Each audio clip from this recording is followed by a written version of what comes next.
मनोभावनाओं के आधार में खोके जो लिख जाए पन्नों पर हर भाव, हृदय की तरंगों में लीन होकर हर छोटी बात का तर्क करके उसे सरलता से शब्दों में निचोड़े, लेखन की भावना से अपने मन का भाव जताए, अपनी ही धुन में खोए रहे, औरों को भी अपनी बात सुनाए। लेखक वो रूहानी इंसान है, लेखक वो बखेड़ा इंसान है जो दिल से, दिमाग से और गहरी सोच से शब्दों का भंडार अपने अंतर्बोध में सजाए हुए है। नमस्कार, आप सभी का स्वागत करते हैं जॉस हिंदी के इस बेहद खास प्रोग्राम में, यानी कि रियल लाइफ अनटोल्ड स्टोरी में। और मैं हूं आपकी मेजबान गीत उदय सैनी। आप सभी सोच रहे होंगे कि आज लेखन की इतनी बातें क्यों हो रही हैं। भाई इसीलिए हो रही हैं क्योंकि आज रियल लाइफ अनटोल्ड स्टोरी में ना आपकी एक मुलाकात एक लेखक और एक बेहतरीन वक्ता से होने वाली है, एक मोटिवेशनल स्पीकर से होने वाली है। इन्हें आप जस्ट हिंदी के अन्य प्रोग्राम्स में पहले भी कई बार उनके विचारों को सुन चुके हैं, फिर चाहे वो फॉरेन इश्यूज पर अपनी बात रखते हुए नजर आए या फिर राजनीतिक विषयों से जुड़ी हुई अपनी बात रखते हैं। तो कहने का मतलब है कि आप जस्ट हिंदी के अन्य प्रोग्राम्स में उन्हें पहले भी उनके विचारों को सुन चुके हैं, लेकिन आज उनकी कहीं जिंदगी के कई जो अनछुए अनकहे पहलू है ना, जो उनकी जिंदगी से जुड़े हुए हैं, आज हम उन्हीं पहलुओं को तफसील से समझने आए हैं। इसलिए सोचा कि क्यों ना उनके उस पहलू को भी इस प्रोग्राम के माध्यम से आपके समक्ष रखा जाए। तो जमीन पर जाकर विषय की हकीकत को जानना उनकी दिलचस्पी रही है, लेकिन ये दिलचस्पी क्यों, कैसे, कहां से शुरू हुई, ये सब आज हम जानने वाले हैं। उनसे मुलाकात से पहले छोटी सी झलक आइए आपको दिखाते हैं।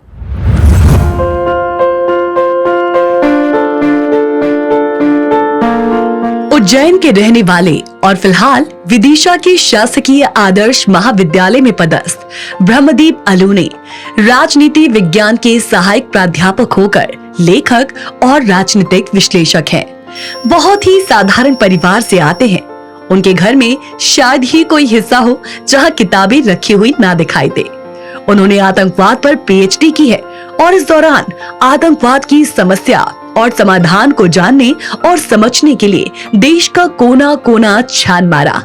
वो कहते हैं कि किताबों को घर में बैठकर लिखने से बेहतर है जमीन पर जाकर विषय की हकीकत को शब्दों में बयां किया जाए।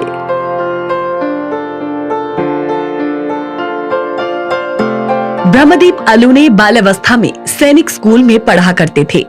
सेना में ना जाने का उन्हें अब भी मलाल है और इसीलिए वो पुलिस, अर्धसैनिक बलों और सेना के प्रति असीम सम्मान रखते हैं। नक्सली इलाकों में सीआरपीएफ पर होने वाले हमलों ने उन्हें इतना विचलित कर दिया कि वो स्वयं छत्तीसगढ़ के सुकमा पहुंच गए और आज तक आतंकियों और नक्सलियों के इलाकों में वो जाते हैं और किताब लिखने का जुनून उनका यहीं से शुरू हो गया। उनकी कई किताबें आतंकियों और नक्सलियों के जीवन के कई रहस्यों को सामने लाती हैं।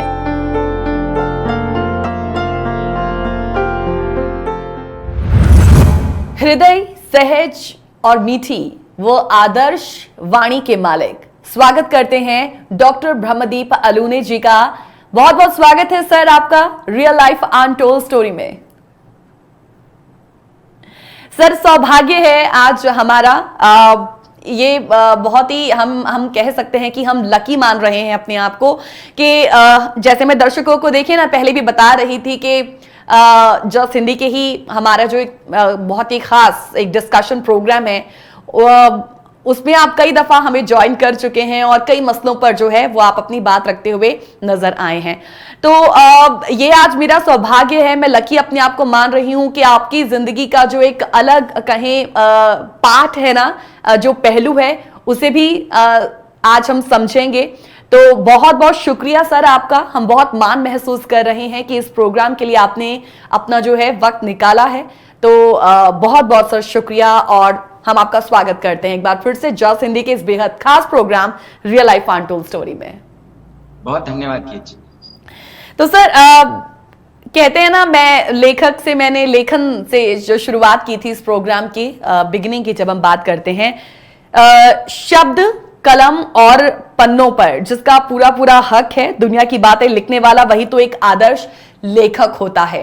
तो ये एक आदर्श लेखक के तौर पर डॉक्टर ब्रह्मदीप अलूने जी की रियल लाइफ अनटोल्ड स्टोरी भी है, और क्योंकि शुरुआत से ही शुरू करने का एक कायदा है इस प्रोग्राम का, तो मैं चाहूंगी कि डॉक्टर ब्रह्मदीप अलूने जी का एक अलग जो पहलू है उनकी जिंदगी से जुड़ा हुआ, आप आज उसे खुद अपनी जुबानी जो है हमारे समक्ष रखें। तो सबसे पहले मुझे अपने बारे में सर थोड़ा सा और बताएं, हमारे दर्शकों को बताएं अपने बचपन के बारे में, आपकी एजुकेशन, आपके परिवार, प्लीज सर।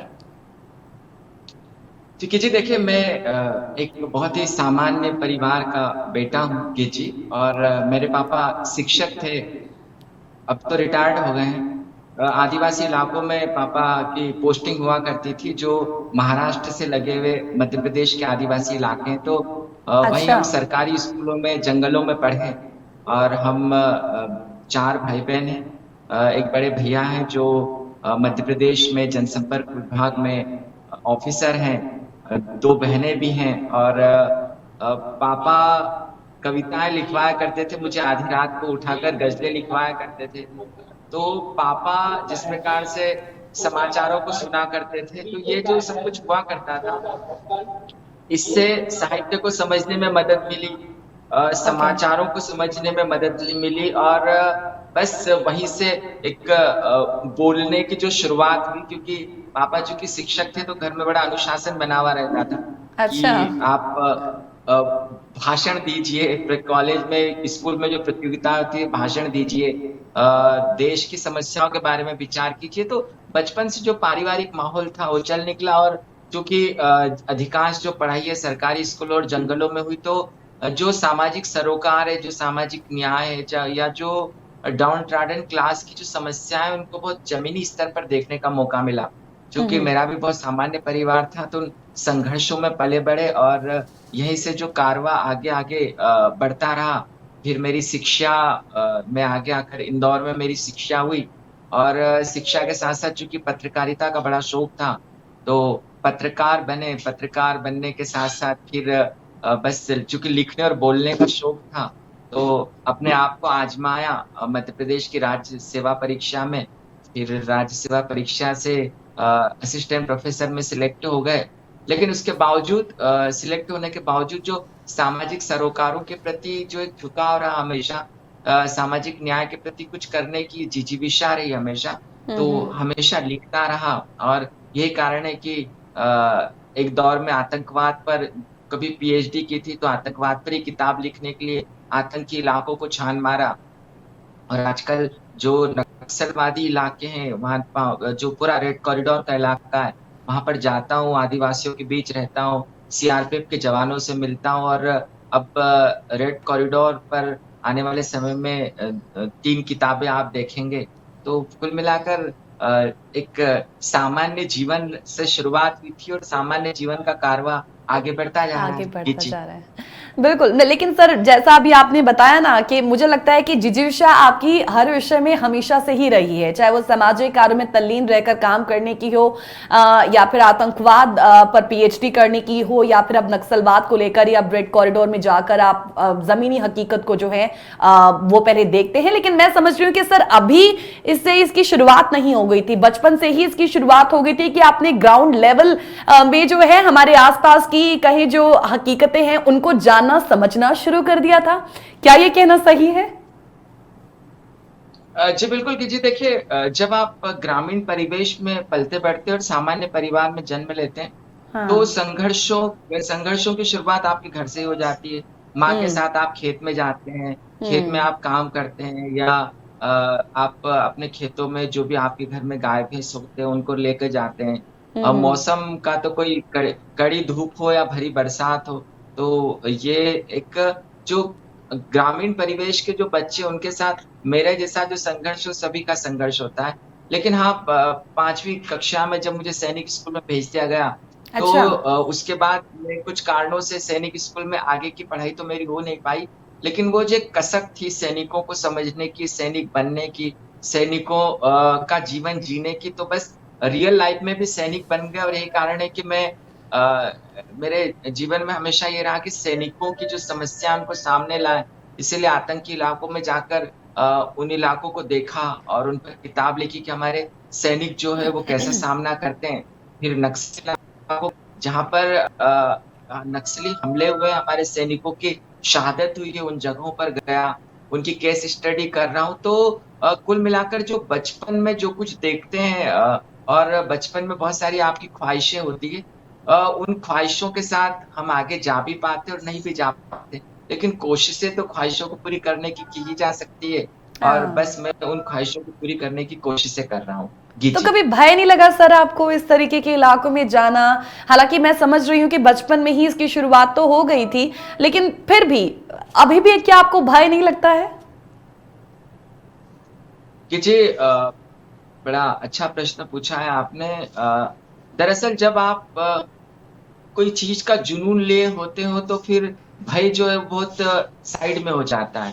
लेकिन उसके हम्म। बावजूद पिछले दिनों नक्सली इलाकों में मेरे साथ बहुत सारी ऐसी घटनाएं हुई जिसमें कभी-कभी लगा कि घर पर लौट के आ पाऊंगा या नहीं आ पाऊंगा। एक रोज क्या हुआ कि जब मैं तेलंगाना की जो बॉर्डर है, छत्तीसगढ़ और तेलंगाना की, दोरनापाल, हम्म। तो मैं वहाँ का जो सफर होता है बस से होता है या बाइक से होता है, ऐसे ही होता है, क्योंकि वहाँ पर कोई आइडेंटिटी तो होती नहीं है और सही मायनों में नक्सली जानते भी नहीं है। कोई नया व्यक्ति आया तो उनकी वो उसको कैसे भी निशाना बना देते हैं। अब मैं जब अच्छा। दोरनापाल में उतरा तो दोरनापाल से मुझे ताड़मेटला जाना था, हाँ क्योंकि हाँ।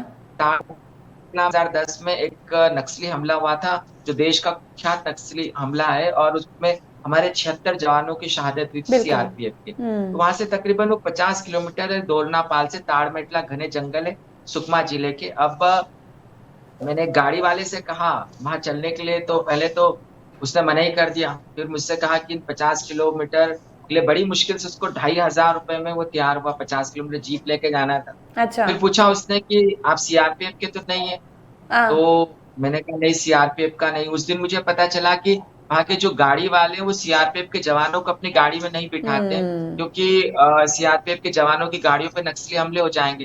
फिर मैंने हाँ। उससे बताया कि मैं पत्रकार हूँ। तो मुझे फिर उसने कहा कि आपको कई जगह नक्सली चेक कर सकते हैं और कई जगह पर आप वो सीआरपीएफ के जवान चेक कर सकते हैं।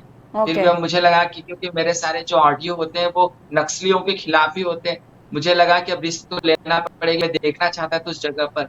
गाड़ी रवाना हुई तो मैं जब गाड़ी रुकवा कर वीडियो बना रहा था इधर-उधर, तो वो ऑटो वाला घबरा गया, क्योंकि जो आप रोड से किनारे जैसे उतरते हैं तो जो जंगली पत्ते वगैरह पेड़ होते हैं, यहाँ पर आईडी फिट करके रखते हैं नक्सली, क्योंकि आईडी जो यदि सीआरपीएफ के जवान वहां से गुजरे तो आईडी का ब्लास्ट हो जाए।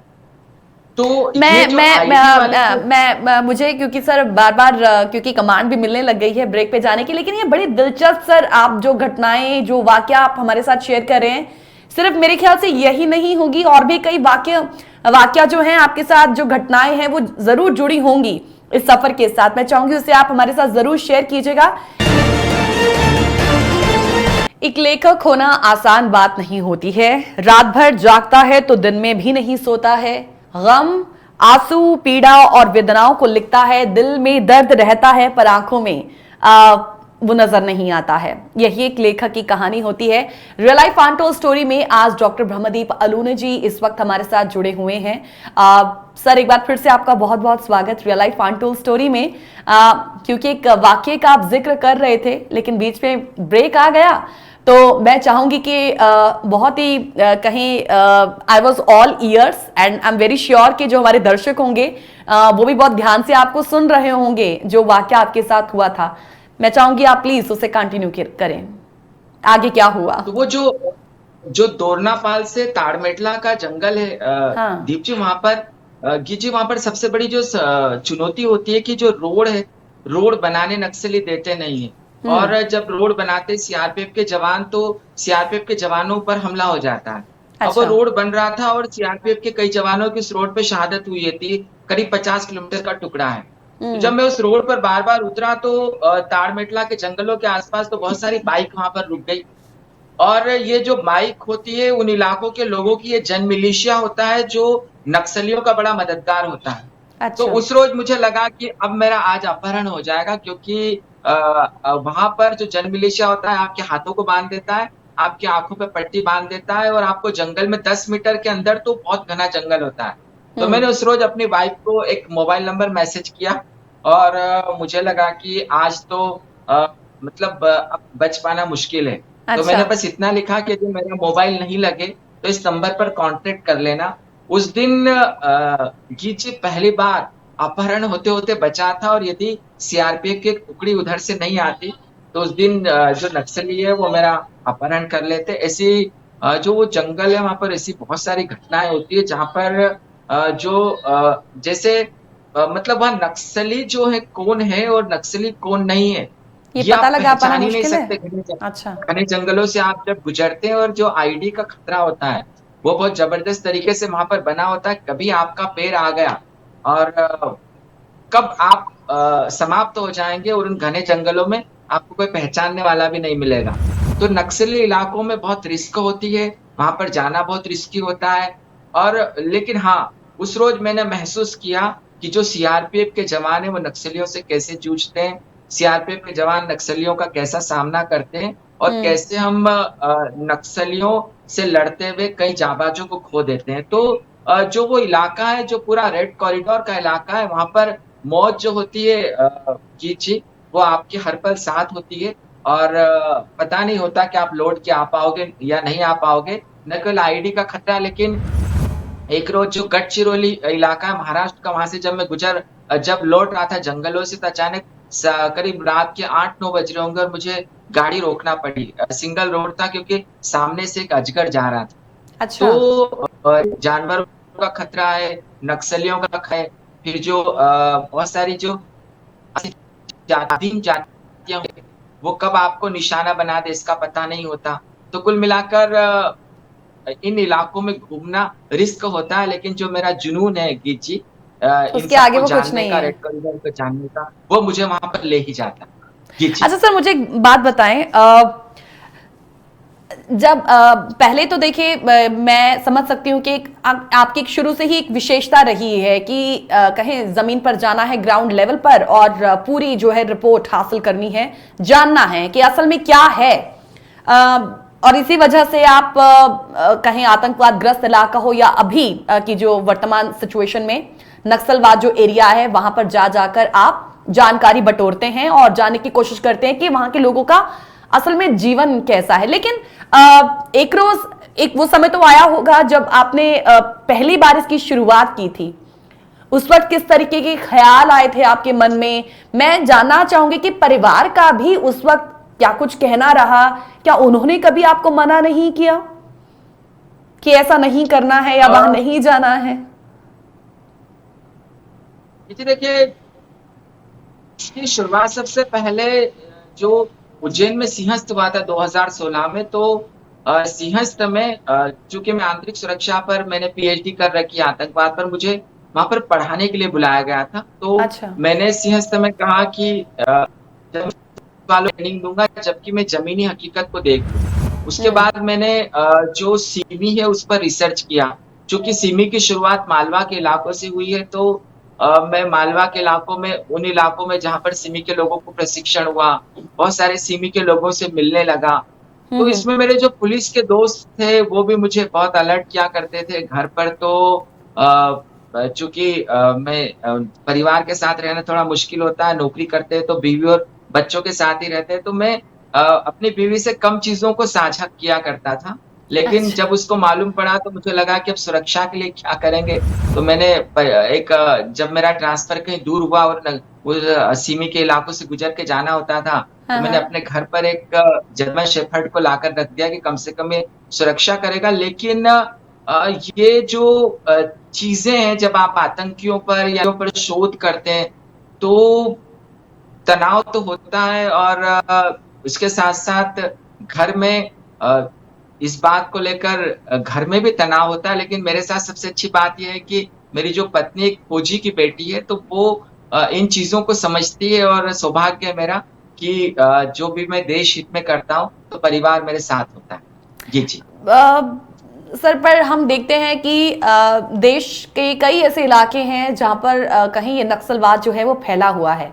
डॉक्टर ब्रह्मदीप अलोन ने सिर्फ रेड कॉरिडोर को ही क्यों चुना? जी, देखिए, बहुत दिलचस्प बात। वास्तव में कि जी मैं सीआरपीएफ के लोगों पर लगातार लिखता रहा हूँ, सीआरपीएफ के जवानों से मिलता रहा हूँ, और मैंने जब ये पाया कि जो सीआरपीएफ के जवान हैं उनके लिए जो सबसे कठिन चुनौती है वो रेड कॉरिडोर है, क्योंकि रेड कॉरिडोर में रहने वाले भारतीय होते हैं, आदिवासी कौन है, हमारे अपने हैं। हाँ। और आदिवासियों में से आप नक्सलियों को कैसे आइडेंटिफाई करेंगे, ये भी बड़ा मुश्किल होता है। इस सब जद्दोजहद में क्या होता है कि सीआरपीएफ के जवान जो है वो लगातार मारे जाते हैं और बड़ी संख्या में मारे जाते हैं। तो सीआरपीएफ में सुधार कैसे हो सकता है, हमारे जवानों की शहादत को हम कैसे रोक सकते हैं, ये सब में मुझे जानने की इच्छा हुई।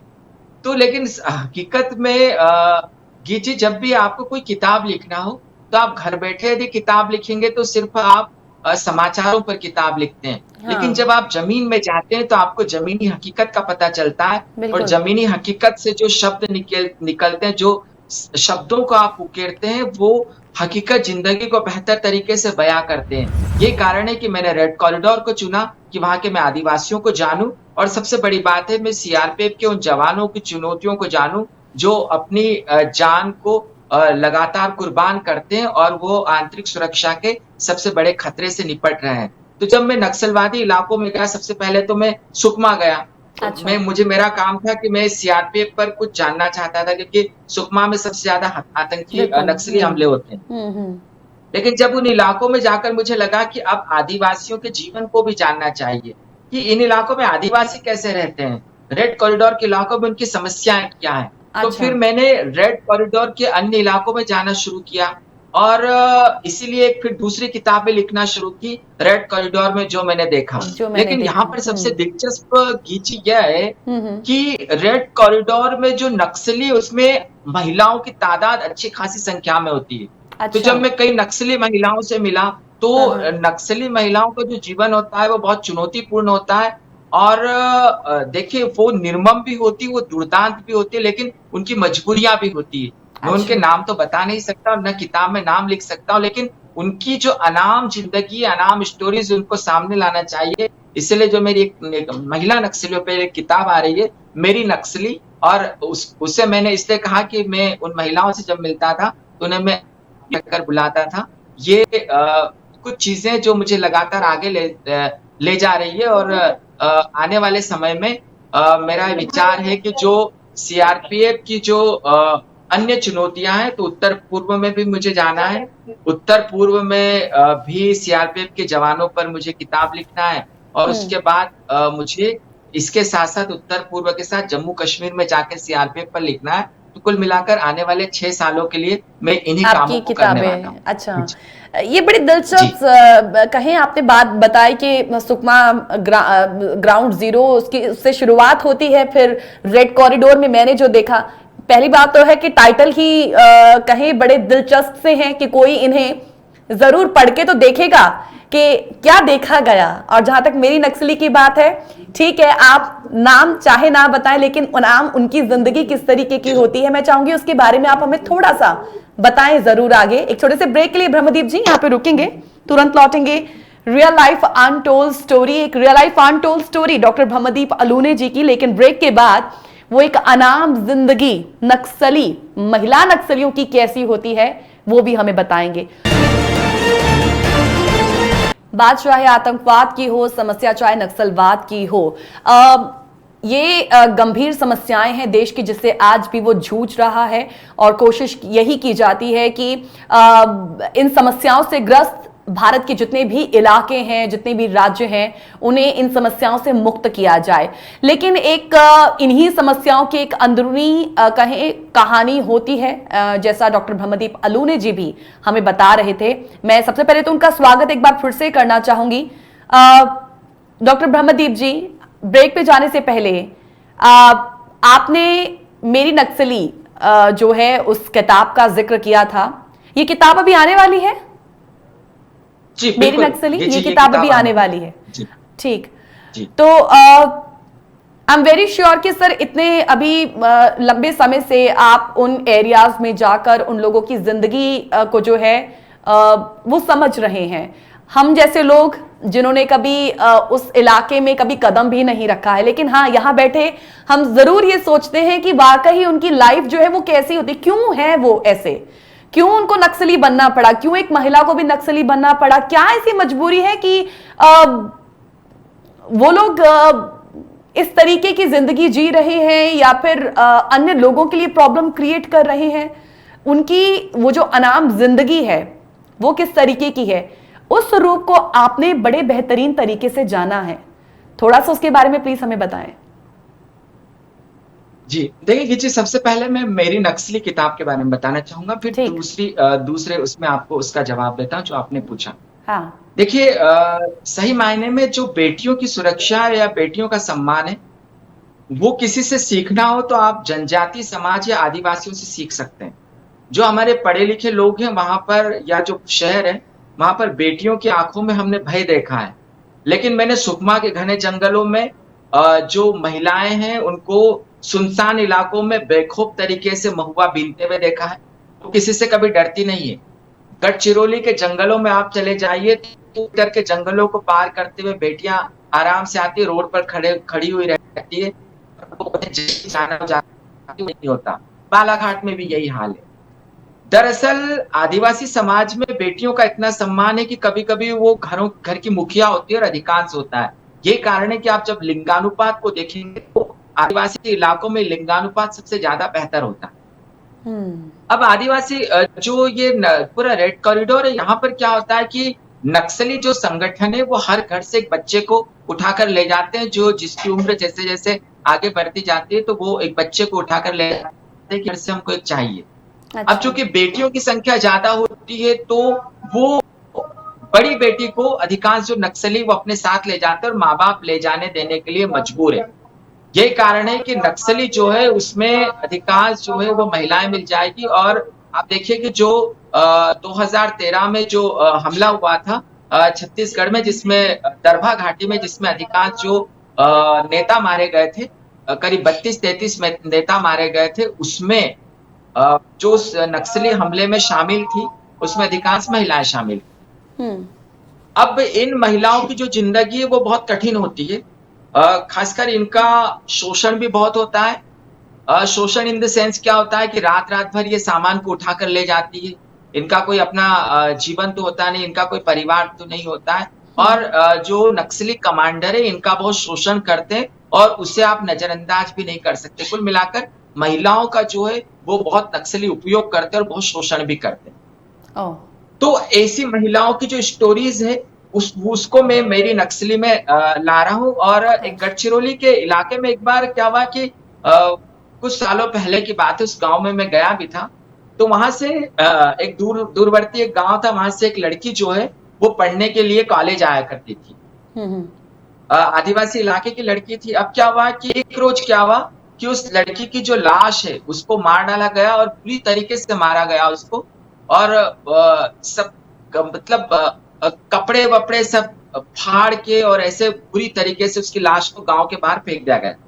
अच्छा। नक्सलियों को यह शक था कि ये जो लड़की वो कर रही, क्योंकि वो पहले नक्सलियों के साथ काम करती थी, तो नक्सलियों को शक हो गया कि पुलिस से भी मिली हुई है, जबकि वो आदिवासी लड़की जो थी वो पुलिस से मिली ही भी नहीं थी। तो उस गांव में आज भी जिस दिन उस लड़की की हत्या हुई थी, आप सोचिए कि वो पिछड़ा गांव है, आदिवासी बाहुल्य गांव है, लेकिन जिस रोज उस लड़की की हत्या हुई थी, हर साल उस शाम को उस गांव में दिए जलाए जाते हैं और उस रात को उस गांव में अंधेरा रखा जाता है।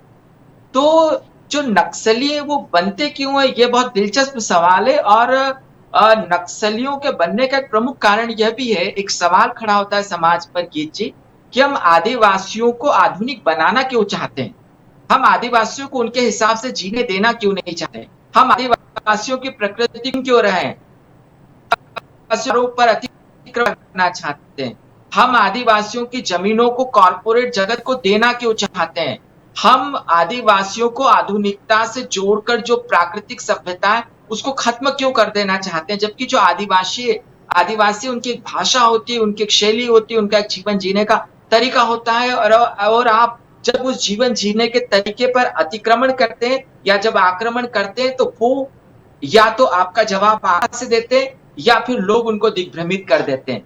तो जो नियों का समूह, देखिए आप नक्सलियों को, समूचे नक्सलियों को आप आदिवासी नहीं कह सकते। आप ऐसा नहीं है कि सारे जो नक्सली वो आदिवासी, नक्सलियों में बहुत पढ़े लिखे लोग भी होते हैं।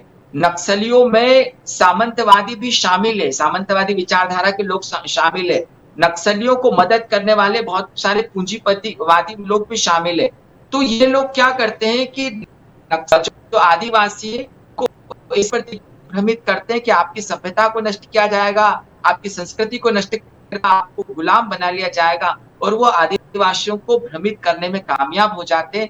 ये कारण है नक्सलवाद जो है वो आदिवासी फैल रहा है। तो समाज के सामने प्रश्न खड़ा होता है कि आप आदिवासियों को आधुनिक मत बनाइए, आप आदिवासी प्रकृति की गोद, वो खूबसूरती से रहेंगे, वो बेहतरीन तरीके, और समाज में अंततः न केवल पर्यावरण संरक्षण हो पाएगा, पर्यावरण की सुरक्षा हो पाएगी, लेकिन नक्सलवादी जो चीजें हैं उसको लगाम लगाने में उससे भी मुक्ति मिल सकती है। सर, ये जो बात आपने बताई है कि उनको भ्रमित भी कई बार किया जाता है, जिसकी वजह से कहें वो हथियार उठा लेते हैं, या फिर वो भी जो है प्रशासन को, कानून व्यवस्था को जो है जवाब देने के लिए हमेशा आगे रहते हैं, और महिलाएं भी वहां पर शामिल हो जाती हैं। लेकिन ये जो बात सर आपने कही है कि समझना जरूरी है कि उन्होंने क्यों इस तरीके का कदम उठाया, क्या यही बात जो है सरकारें, हमारी कानून व्यवस्थाएं, प्रशासन समझता है इस बात को?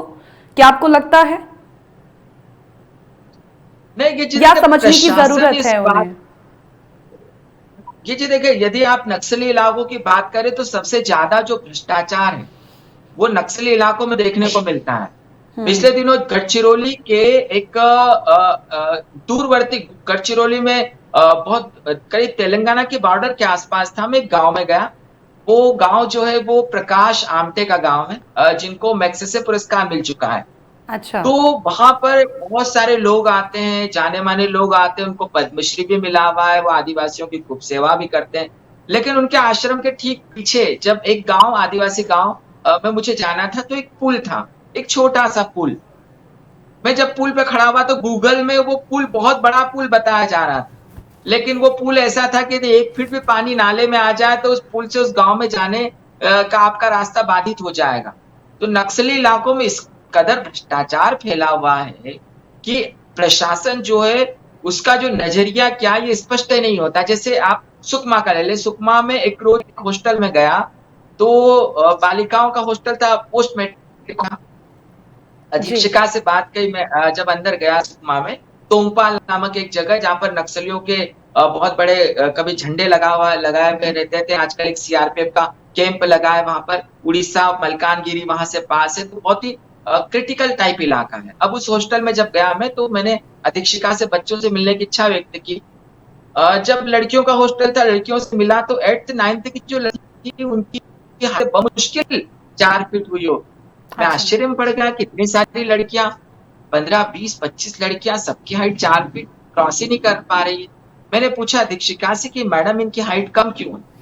तो मैडम बता रही थी कि सर इनको पोषण नहीं मिलता है, सुबह से स्कूल जाती हैं ये, और नाश्ता तो कर नहीं पाती, इसलिए हम इनको खाना ही दे देते हैं।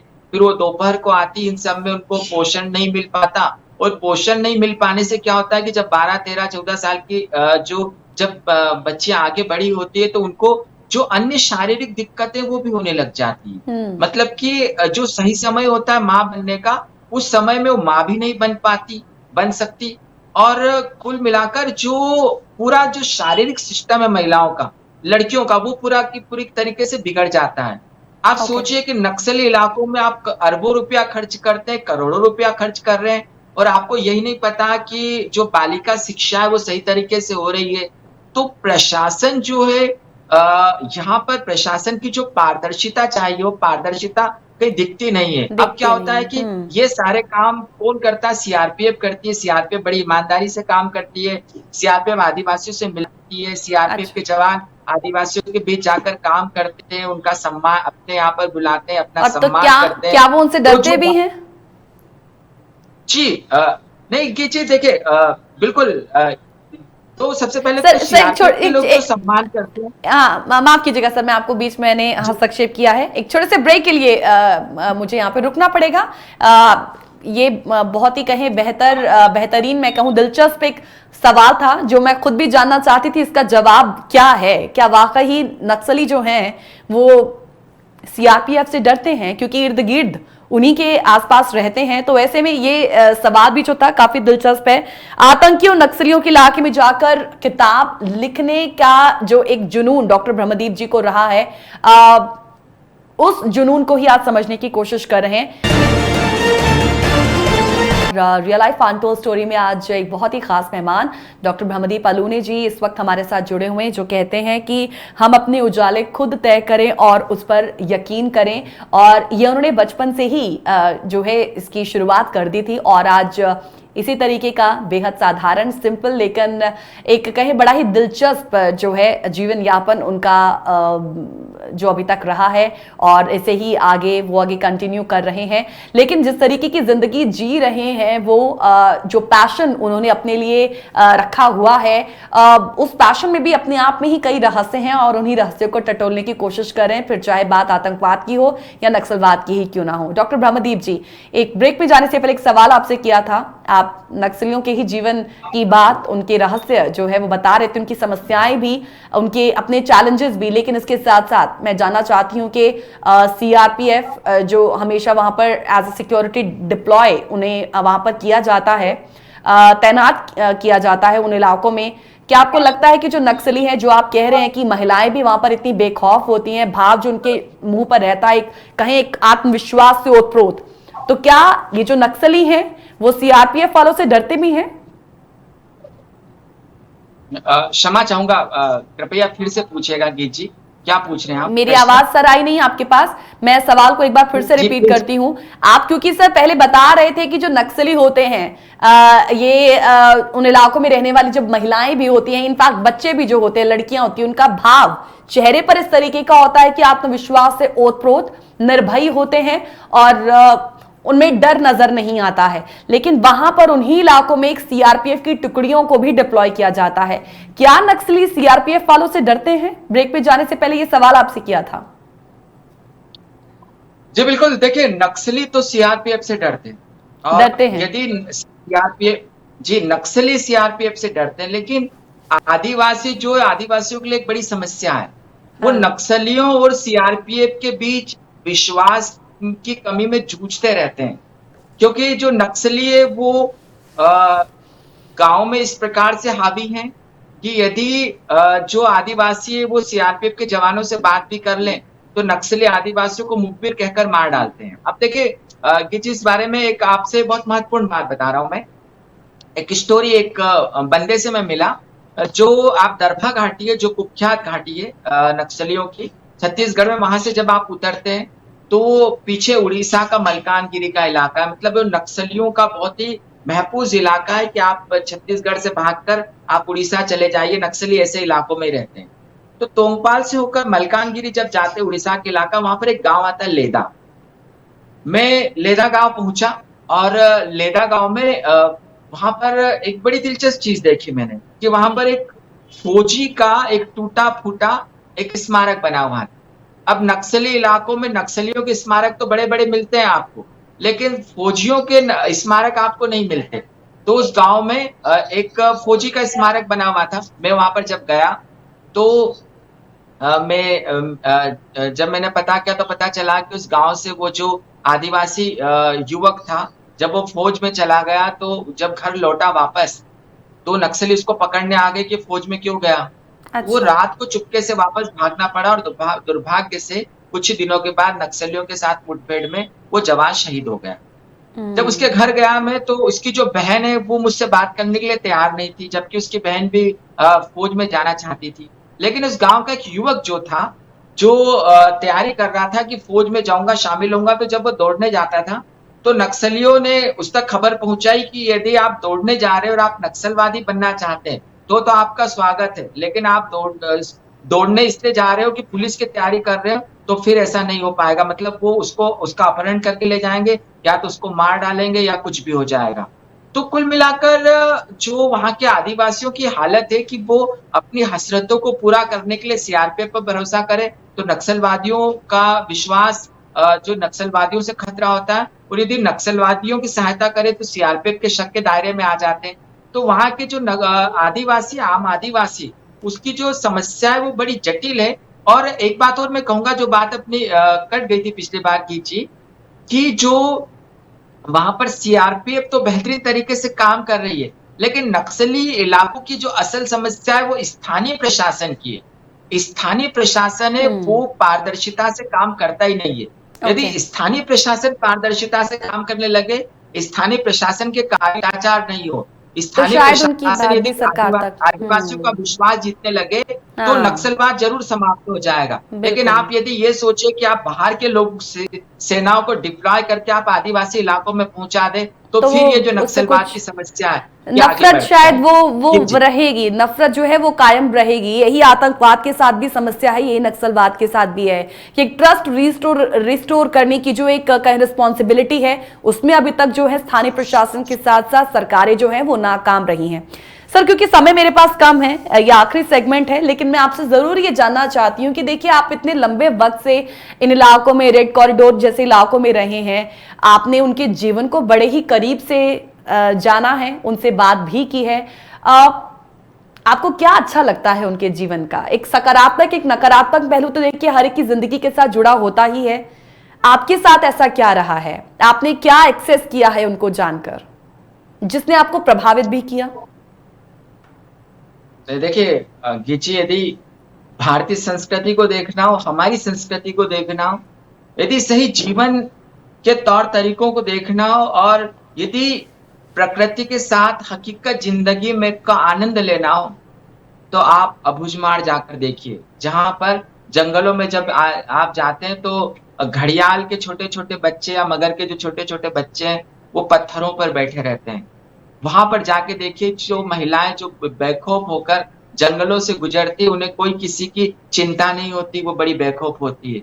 उन लोगों को देखिए जो लकड़ियों के घर बनाकर रहते हैं, न तो उन्हें धूप की परवाह, उन्हें न तो ज्यादा गर्मी लगती है, पानी से भी वो बचाव कर लेते हैं, और ठंड से भी बच जाते हैं जब वो गोबर से जो उनकी दीवारें बनी हुई होती है। तो जो आदिवासी जीवन है वो इतना कमाल का है कि आप घने जंगलों में चले जाएं, घर खुले हुए होते हैं, उनके कपड़े टंगे हुए होते हैं, उनके बर्तन रखे हुए होते हैं, न तो पुरुष घर में होता है, न महिलाएं घर में होती है। उनको यह चिंता भी नहीं होती कि उनके घर में चोरी हो जाएगी, क्योंकि पुरुष जो हैं वो चले जाते हैं शिकार करने, और जो महिलाएं होती है वो जाती है लकड़ी काटने, जिनको बेचकर उनको 2 जून की रोटी कमाना है। तो हाँ जो जी। आदिवासी जीवन है वो कमाल का जीवन है, जिसमें जिसमें जीवंतता है, जिसमें दिलेरी है, जिसमें साहस है, जिसमें आत्मविश्वास है, और सबसे बड़ी बात है गीत जी, जिसमें भरोसा है एक दूसरे व्यक्ति पर। वो कभी किसी को शक की जो जनजाति इलाके हैं वहां पर जो आदिवासी वो एक दूसरे पर कभी शक नहीं करते। तो बहुत धार्मिक भी उतने ही होते हैं, वो आध्यात्मिक भी उतने ही होते हैं, और वो उतने मानवीय भी होते हैं। यदि असल जिंदगी हमको जीना है तो आप आदिवासियों के बीच जाइए, मानवीय सभ्यता को उनको देखिए, और यदि हम सब आदिवासी हो जाएं तो मेरा दावा है कि हम पर्यावरण का संरक्षण भी कर लेंगे, हम प्रकृति को भी सहेज लेंगे, और हमारा जो जीवन है वो भी बेहतरीन हो जाएगा। यकीन जी, मानिए जी। सर, ग्राउंड लेवल पर रहकर आपने ये जानकारियां तमाम बटोरी, आपने उनके जीवन को जाना, लेकिन आपके इसी जुनून की वजह से ना आज मैं विजुअलाइज कर रही थी जब आप बता रहे थे, तो आपके इसी जुनून की वजह से मुझे लग रहा है कि मैंने भी उनके जीवन को जो है वो काफी करीब से जान लिया है, काफी करीब से समझ लिया है। एंड कभी कहीं मौका मिला तो उनके जीवन को भी जो है वो जरूर हम समझने के लिए उनके इलाकों में जरूर जाएंगे। बहुत बहुत शुक्रिया सर, आज आपने वक्त निकाला और आदिवासियों की जिंदगी को, बहुत ही नक्सलियों की जिंदगी को बहुत ही बेहतरीन तरीके से उनके पहलुओं को जो है हमारे समक्ष रखा है। बहुत बहुत शुक्रिया सर आपका। इसी के साथ मैं दर्शकों से अपील करना चाहूंगी कि आज का ये जो एपिसोड था वो एक बहुत ही खास शख्सियत के साथ था, लेकिन साथ ही साथ उनकी जिंदगी तो थी ही जिनको हमने जाना, लेकिन उनके साथ साथ हमने जो कहे नक्सलियों की जो एक अनाम जिंदगी है हमने उसको भी जाना है। ये एपिसोड आपको कैसा लगा हमें जरूर अपने विचार लिखेगा, और विचार लिखने के लिए आप geet@justbroadcasting.com या info@justbroadcasting.com पर हमें ईमेल कर सकते हैं। तो आपकी ईमेल्स का, आपके फीडबैक का, साथ ही साथ आपके सुझावों का भी हमें इंतजार रहेगा। इसी के साथ इजाजत फिलहाल दीजिएगा। नमस्कार।